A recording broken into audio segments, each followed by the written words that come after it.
Nosotros vamos a comenzar esta parte del recorrido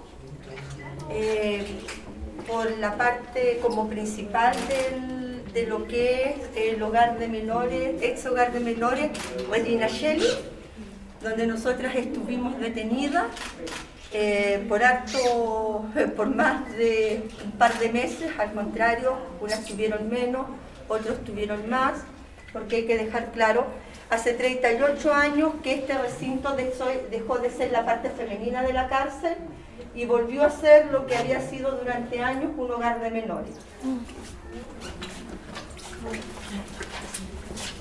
Bueno, este es el pasillo. Si ustedes se fijan, están las celdas. Algunas son más grandes, otras son más pequeñas, ¿no es? Aquí, por ejemplo, había algunas que son más espaciosas. Imagínense el contexto que habían barrotes. Aquí estaban ustedes, creo que en esta pieza. Sí, pues sí. Pero en un contexto de que habían barrotes también. ¿Y usted, Margarita? ¿Dónde está? No, yo estaba arriba. Arriba, vamos. ¿Vamos? Sí, sí.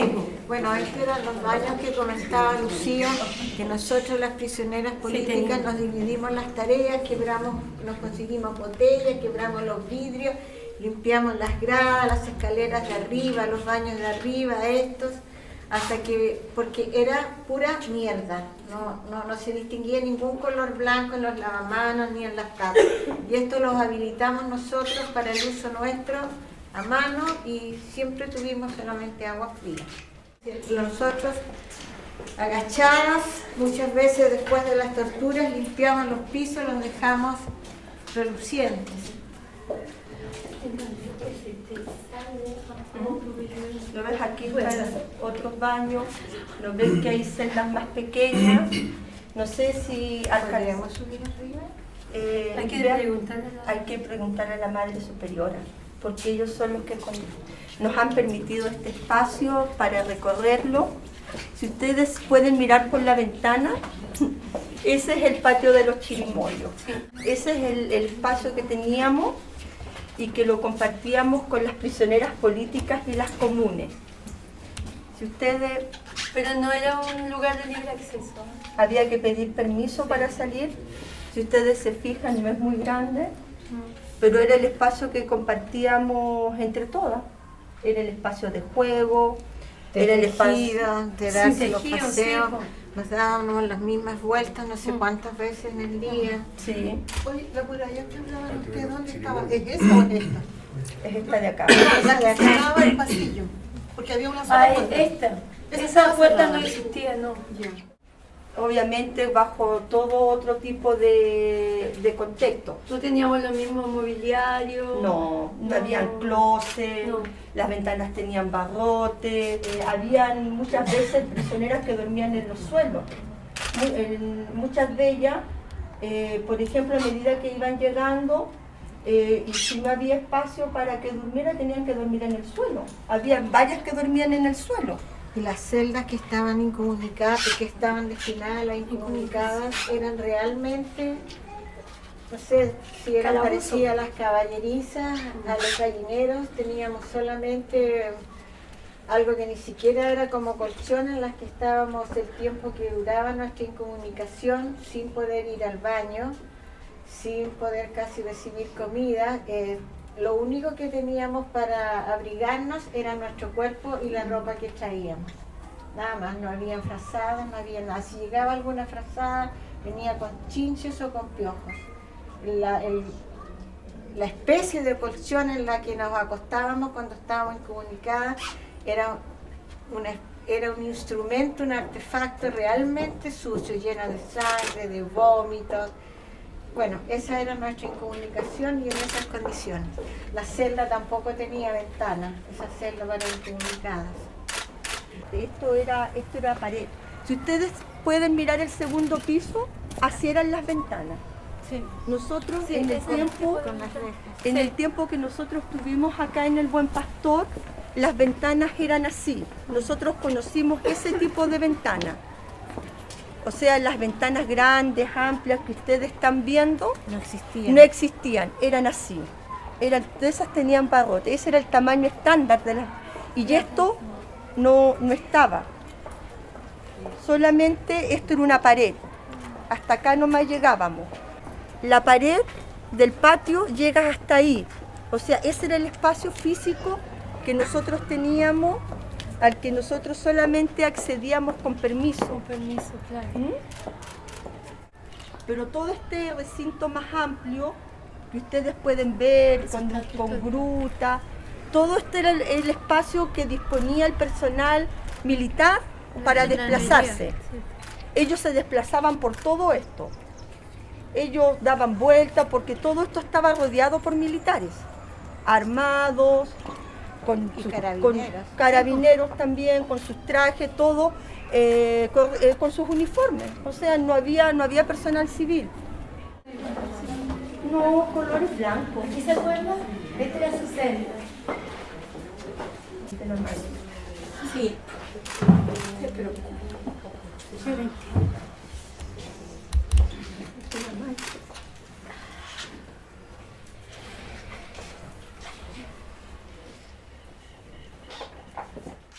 Había solo agua fría, tampoco había esta construcción que está ahora con este murito. No, sí, se me acuerdo. La de cemento. Tampoco estaba el baño que hay ahí atrás.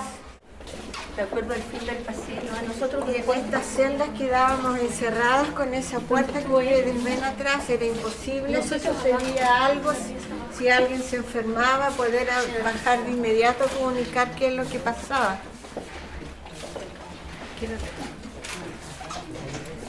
después nosotros nos trasladaron al segundo piso. De acuerdo por la ventana.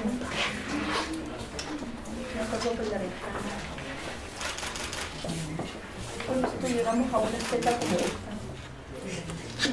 Pero había piso de baldosa, y todo de baldosa. Sí, yo me acuerdo que habían 2 camas, pero no era grande. Era chica, después nosotros nos suben al segundo piso, porque hay que también entender que habían muchas prisioneras que venían de paso. Este recinto funcionó no solamente como cárcel femenina, sino también sirvió de espacio, de un lugar de paso para otras prisioneras políticas que iban camino o a Villa Grimaldi, o a Tres Álamos, o a Cuatro Álamos. Eran las prisioneras mayoritariamente que venían del norte, Antofagasta, Copiapó, pero eran mujeres que iban obviamente a recintos ya de detención y tortura propiamente tal. Nosotros tuvimos acá el caso de una ex prisionera política que tú y yo conocemos, que es Dorita Tapia. Dorita Tapia estuvo con nosotros acá en el Buen Pastor. Era en ese tiempo dirigente de la ex Lanera Austral de Coquimbo. Para aquellos quienes no conocieron la ex Lanera Austral de Coquimbo, ahora donde está ubicado el Unimar de Tierras Blancas, y parte de la bodega era la antigua Lanera Austral. Ella fue dirigente sindical ahí, ella estuvo detenida junto a su hermana también acá, y a ella le ocurrió una muy mala situación, que fue haber dicho que ella tenía una militancia política, y eso significó que ella en menos de una semana fuera trasladada, no recuerdo bien si a Tres Álamos o a Cuatro Álamos, nosotros no la vimos más. Ella salió de ese recinto. Entonces también este lugar, bajo ese contexto, era un espacio que servía para que llegaran otras prisioneras y las trasladaran a otros recintos. O sea, tampoco tuvo una población estable, sino también tenía una población flotante de prisioneras políticas. Quiero señalar que esta era la celda de las incomunicadas. ¿Y la celda qué es lo que parece aquí? El tema es que obviamente uno no puede ¿cuánto se llama? Compararlo a verlo ahora como nosotros lo conocimos. Obviamente son situaciones distintas, hubo un contexto diferente. Esta es una situación de lujo la que vivimos hoy día, en este momento una situación de excelencia, casi pastoril, casi poética, pero en el tiempo que nosotros estábamos, en que éramos flageladas, vejadas, torturadas, en que se morían nuestros sueños, no sabíamos si íbamos a vivir al día siguiente, si nos íbamos a reencontrar con los nuestros, si íbamos a tener un presente, si íbamos a tener un futuro que compartir para poder recordar esto, eso nada lo sabíamos.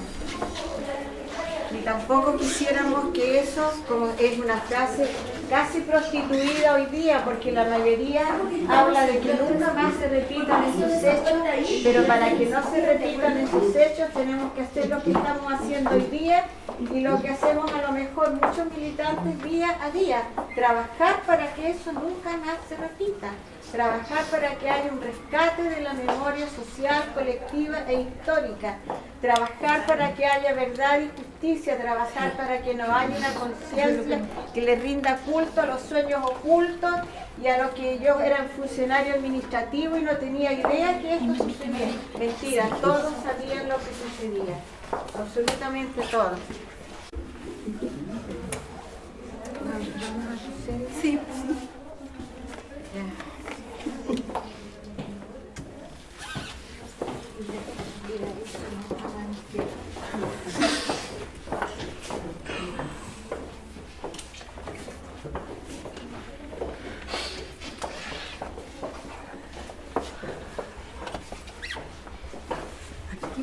Lucía. Aquí dormía Lucía. Aquí es la señora Lucía. Esta es la celda. Esta es la celda de Lucía. ¿Cuál era? Y la mía, yo pensé que la mía era esa. No. Yo me dije que yo estuve en 2 o 3 celdas. Sí, pero mi última celda fue esta.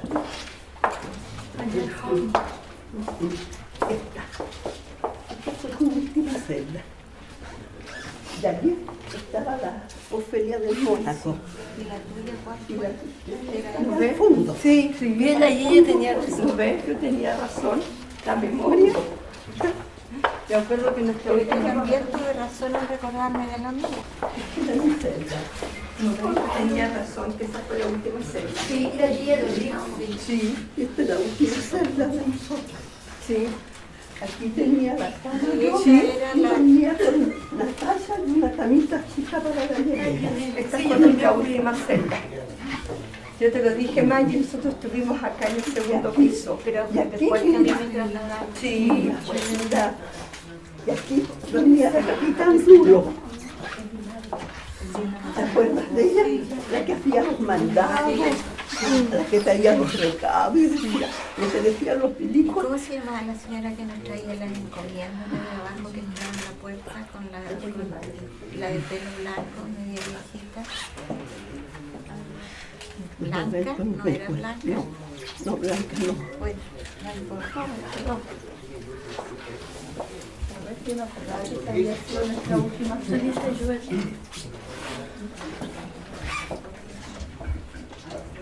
¿Qué de ellos? Ellos muy bien y nosotros. Sí, justicia sin mal. Políticamente tan mal. Sí. Pero me ha hecho bien venir a casarme. A casarme en todo.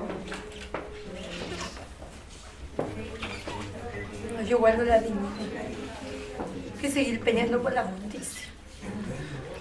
No podemos olvidar. Aquí dormía la Isabel Rivera con la otra compañera que era como secretaria de ella. Sí, la de Juan Barbalá. La de Juan Barbalá. Claro. La Isabela. La Isabel Contador. La Isabel Rivera. Ahí vivía la Isabel Rivera. Porque eran nuestras casas. Sí. Venir a revivir todo lo más triste, horrible de nuestras vidas, porque los militares la hicieron horrible. La destruyeron.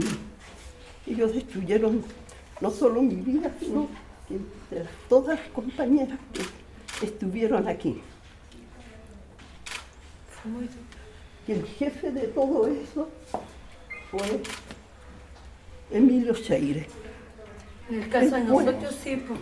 Y en el caso de todas las compañeras, él fue el que iba a allanar las casas, él era el que traía a las prisioneras, fue a Itapel, fue a Salamanca, fue a Conbarbalá y se trajo a las regidoras de los diversos partidos de la Unidad Popular. Él, porque después cuando conversábamos, las compañeras salían de la... porque las traían, las llevaban al regimiento y no podían ponerse en contacto con nadie. Cuando ellas lograban recuperar lo que decíamos nosotros, libertad, así entre comillas, ¿ah? Entonces ellas decían que un militar de tales y tales facciones, ¿cómo era? Le decía yo, ¿cómo era? Para que no nos olvidemos, ¿cómo era él? Entonces lo describían. Entonces, todas, ¿ah? Todas las prisioneras políticas fueron traídas por él, Polanco, Ojeda y los otros eran militares sin ningún rango, eran milicos nomás, como diríamos hoy día.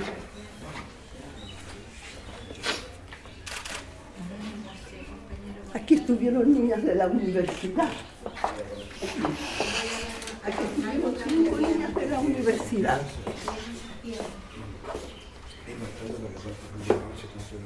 Cinco. No tengo idea si eran dirigentes, o eran solo militantes de los partidos de la Unidad Popular. Pero aquí estuvieron durante 15 días encerradas. Entonces nosotros con la capitancito Rulo, porque ella era muy admiradora de los militares, entonces nosotros le pusimos Capitán Rulo.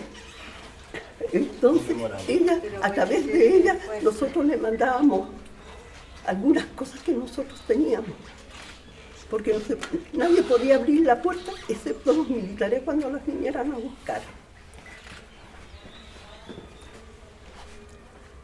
Estaban como incomunicadas. Incomunicadas, totalmente. No, era la de las incomunicadas. Sí, No, aquí estuvieron 5 niñas de la universitaria. Ah, sí, pero yo estuve en otra. Ah, sí. La Isabel Contador estuvo ahí también, ¿o no? La Isabel Contador, claro.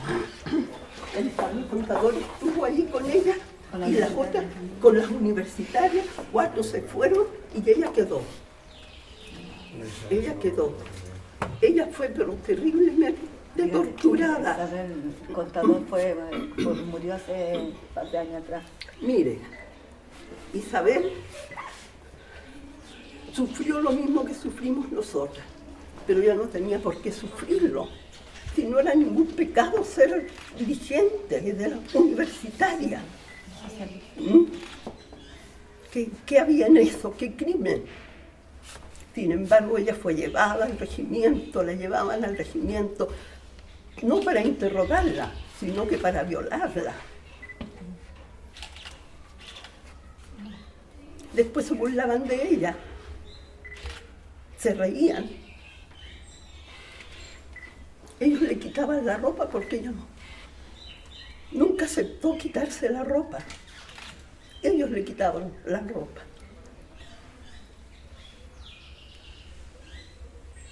Y eso ella no se lo pudo, nunca. Nunca, ella no se pudo mejorar nunca de esa etapa de su vida. Y terminó ahorcándose. Estuvo en Estados Unidos.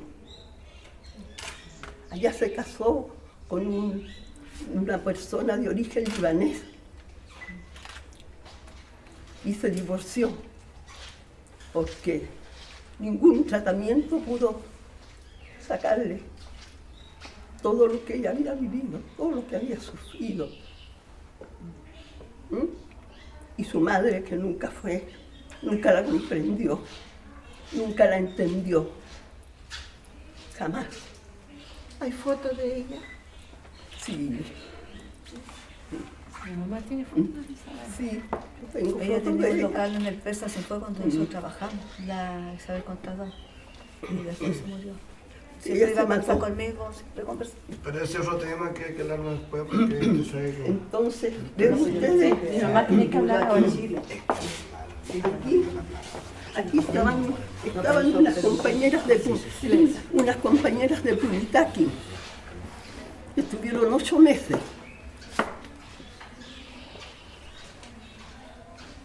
Era campesina.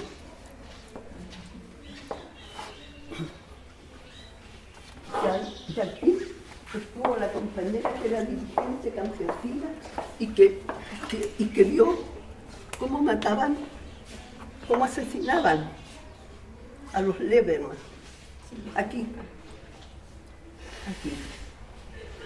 Era alta porque yo soy chica, soy baja, pero ella era alta, delgada y vestía siempre de oscuro. Era totalmente campesina, no sabía leer ni escribir, pero sin embargo la habían elegido dirigente.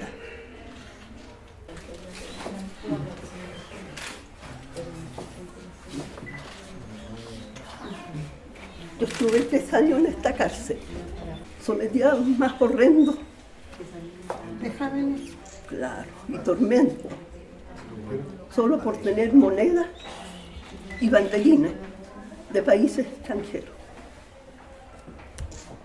Porque yo nunca reconocí militancia, nunca.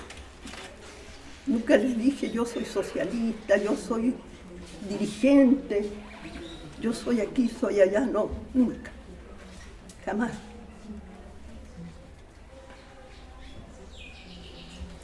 A mí me allanó mi casa y la destruyó. Todos los enseres que a uno le cuesta tanto adquirir. Cheire. Juan Emilio. Juan Emilio Cheire fue a mi casa, la allanó y destruyó todo. Todo, quemó mis libros, tenía yo una pequeña biblioteca, porque yo había tenido una librería. Entonces, los libros de buenos autores, yo me dejaba un ejemplar y fui formando una biblioteca. Entonces, cuando él fue a allanarme, ellas estaban pero pequeñísimas. Hijas eran. Natacha tenía 1 año.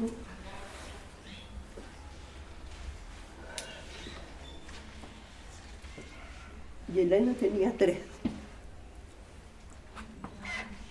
7, 9, 11. Y ese hombre entró con una fuerza, botó la puerta, descerrajó la puerta a puntapié. Y entró con todo su gente, con Polanco y Ojeda. Y yo estaba sentada, mi mamá se quedaba en la tarde cuidando a los niños porque yo trabajaba en Coquimbo, en desarrollo social. Entonces, él fue, me tomó del pelo, me levantó de la silla del pelo y me mostró a Cheire. O sea, Cheire me mostró a Polanco y a Ojeda y le dijo, miren, aquí está la puta de la UP. Esta es la maraca, mírenla, véanla. Y yo decía, pero si este hombre no me conoce, ni yo lo conozco a él.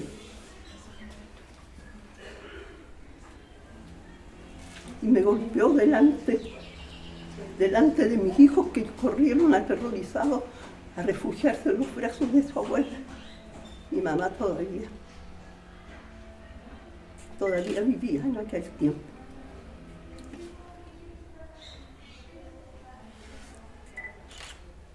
Y me sacaron esposada, con las manos en la espalda y con la vista vendada. Me llevaron al regimiento. Estuve 1 mes incomunicada en el regimiento, en un calabozo donde castigaban a los miliquitos. Un día uno de ellos abrió así un limitador que había con cosas y me tiró un pedazo de pan. Me dijo, señora, coma. Yo bebí el agua con que limpiaban todos los días baldeaban la celda. Entonces yo en la oscuridad, tocando así, trataba de venir y ponerme aquí en el medio, porque ahí como que había un lomo de toro, era más alto, y ahí me acurrucaba y me quedaba.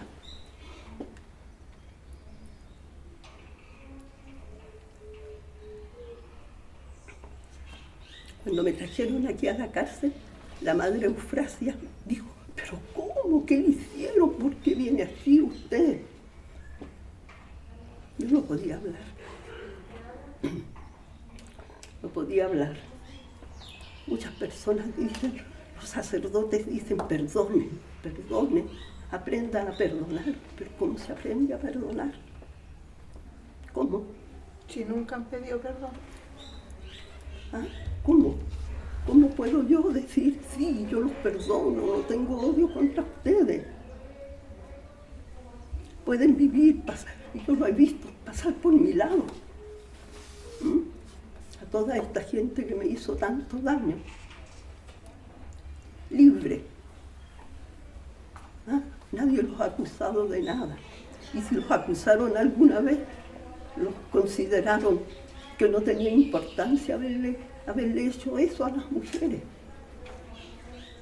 ¿Ah? Porque yo estoy hablando que las compañeras me perdonen en nombre de ellas. Todas fueron vejadas, todas. Nadie escapó a la burla, a la maldad de ellos, a su odio, porque ellos nos odiaban. Y nos deben continuar odiando, porque estamos vivas.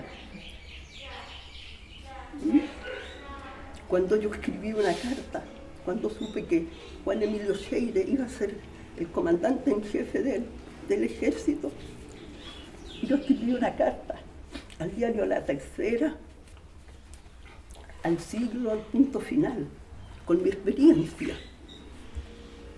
Y vino el señor Lagos, ¿qué hizo?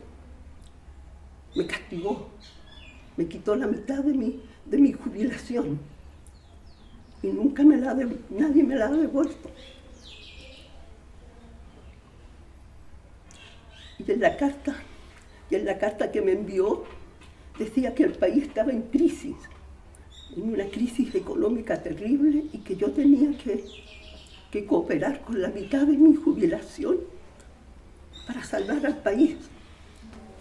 Yo iba a salvar al país. Una pobre mujer.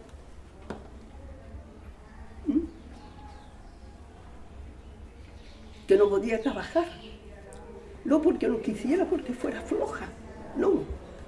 Porque mi certificado de antecedente decía mujer peligrosa para la seguridad nacional. Yo jamás he puesto una bomba. No es que me esté haciendo aquí la santa, la buena, ni nada. Sencillamente soy una mujer, un ser humano. Jamás hice nada de esas cosas. ¿Por qué se me acusa de eso? ¿Por qué se me cortaron las manos?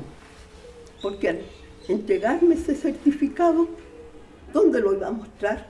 ¿Quién me iba a conceder trabajo? Nadie. Nadie. Nadie. Quise irme al exilio porque me parecía que me habían hablado de España y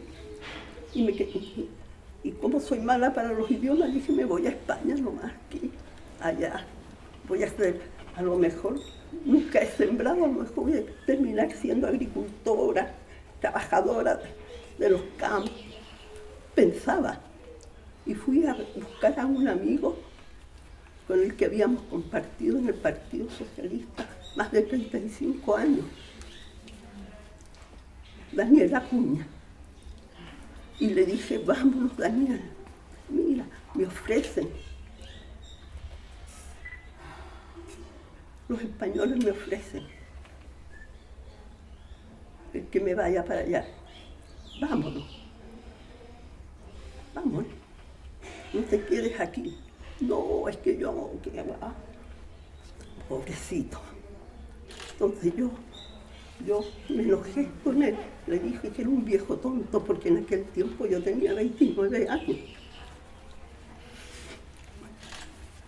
Le dije, viejo tonto, imbécil, igual te van a matar.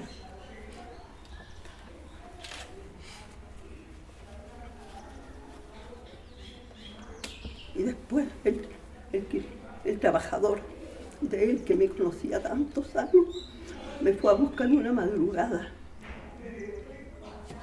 Me dijo, Lianita, me golpea la puerta. Le dije, ¿qué será?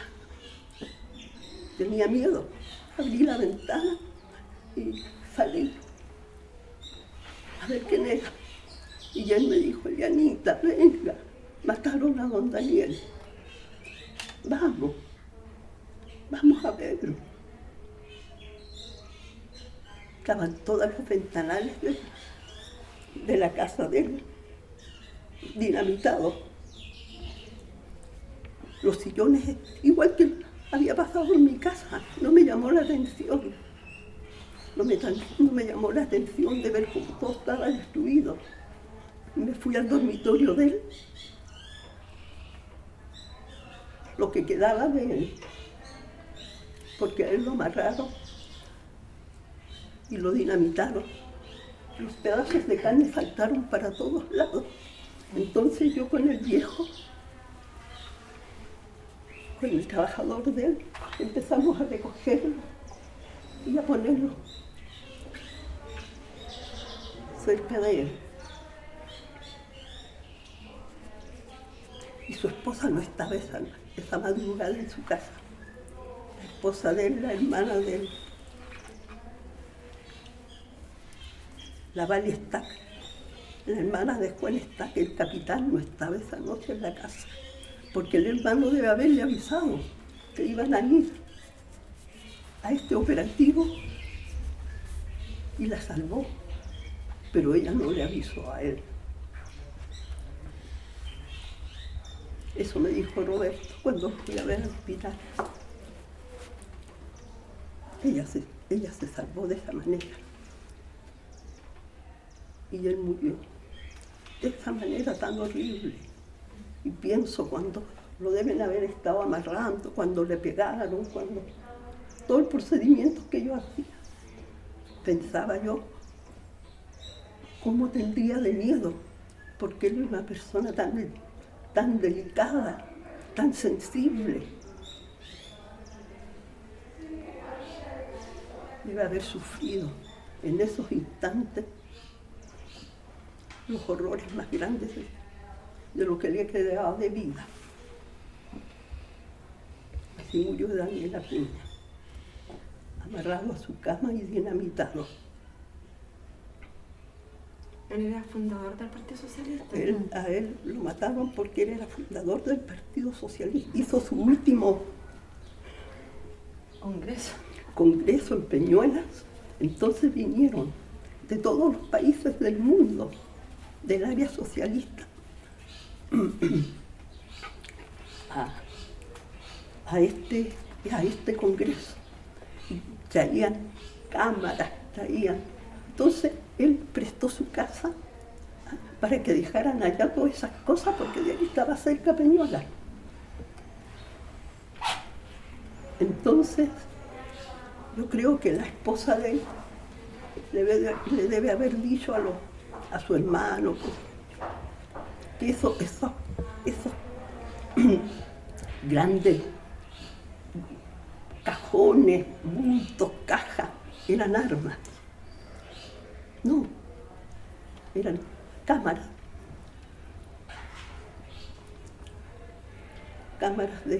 para filmar el congreso del partido. Y por esa causa murió. Pero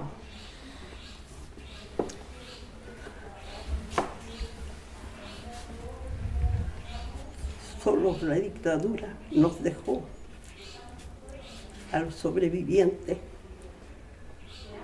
dolor, enfermedades físicas, psíquicas. y el nunca más poder ser feliz. Nunca más. Tener desconfianza de las personas.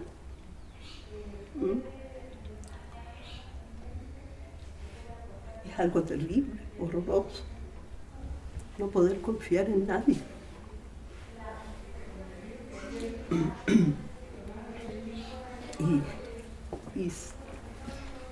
Y cuando recobré la libertad, yo viví mi exilio en Chile. Las personas que me veían cruzaban la calle, otros entraban a las tiendas, otros se ponían a amarrar los zapatos.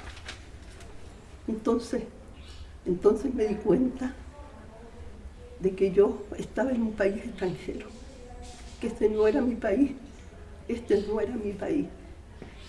Entonces todas esas personas me empezaron a ser desconocidas.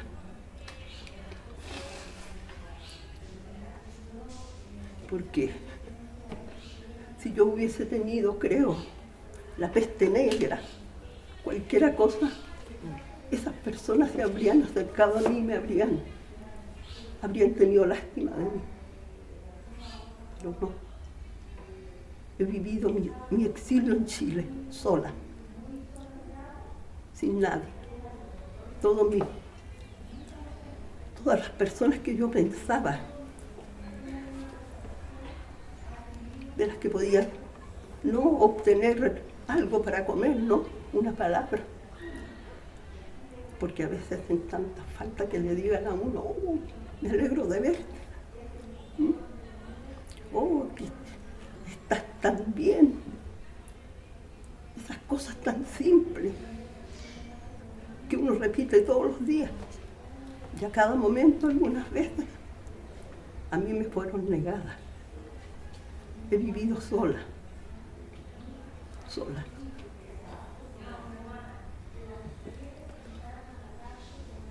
Así que la dictadura nos hizo mucho daño, mucho daño.